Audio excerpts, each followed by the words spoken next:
Hi friends, అందరికీ నమస్కారం. Welcome back to employees news today channel.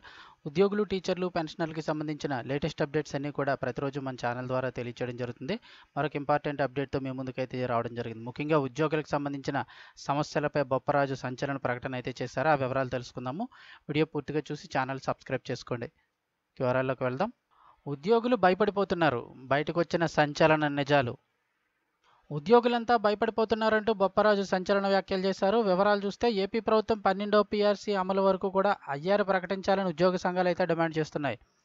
గత ప్రభుత్వంలో జరిగిన పీఆర్సీ నష్టాన్ని భర్తీ చేయాలని తీర్మానం చేసినట్లు ఏపీ రెవెన్యూ అసోసియేషన్ అలాగే ఏపీ జేఏసీ అమరావతి సమావేశాలు జరిపామని ఏపీ రెవెన్యూ అసోసియేషన్ అధ్యక్షులు బొప్పరాజు వెంకటేశ్వర్లు తెలిపారు. 26 జిల్లాల కార్యవర్గ సమావేశంలో పలు కీలక నిర్ణయాలు తీసుకోవడంతో పాటు ఉద్యోగుల సమస్యలను కూడా ప్రస్తావించారు. ఫ్రీ హోల్డ్ ప్రక్రియ తప్పులు తడకని ప్రభుత్వం అభిప్రాయపడిందని బొప్పరాజు తెలిపారు. ఇందులో ఉద్యోగులపై నిందలు మోపడం సరికాదని పేర్కొన్నారు. ఏ ప్రభుత్వం ఉన్నా కూడా వారి ఆదేశాలను ఉద్యోగులు పాటిస్తారని తెలిపారు.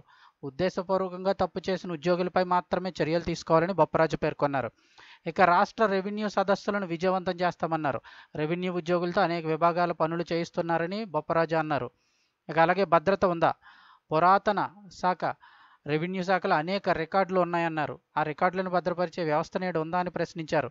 గత 5 సంవత్సరాలలో నిర్మాణంలో ఉన్న కార్యాలయాలు కాంట్రాక్టర్ల వద్దే ఉన్నాయన్నారు. అనేక రెవెన్యూ కార్యాలయాలు శిథిలావస్థకు చేరుకున్నాయని ఆయన అన్నారు. ఇక ఈ రికార్డుల భద్రతకు రికార్డ్ అసిస్టెంట్లు పోస్టులు కూడా ఇవ్వాలని ఆయన అయితే చెప్పడం జరిగింది.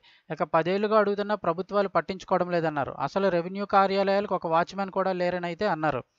ఇక ఉద్యోగులు భయపడుతున్నారు. ఉద్యోగులు చేసే పనికి కార్యాలయం నిర్వహణ ఖర్చులు ఉంటాయని, నెలకు 54 రూపాయలు ఇస్తే ఎలా నిర్వహించాలని ప్రశ్నించారు.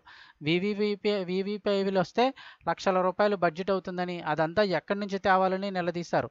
సీసీ కెమెరాలు పెట్టాలని ఆదేశాలు ఇచ్చారని, నిధులు మాత్రం ఇవ్వలేదన్నారు. మదనపల్లి ఫైళ్లు దహనం కేసులో ఎవరు దోషులో ఇంకా తేలలేదని, ఉద్యోగులంతా దీనిపై భయపడిపోతున్నారన్నారు. యాక్సిడెంట్ కాదు, ఇది ఇన్సిడెంట్ అని అన్నారని, విచారణ పూర్తయ్యాక వాస్తవాలు చెప్పాలని అన్నారని బొప్పరాజు అయితే ఈ వ్యాఖ్యలు అయితే చేయడం జరిగింది.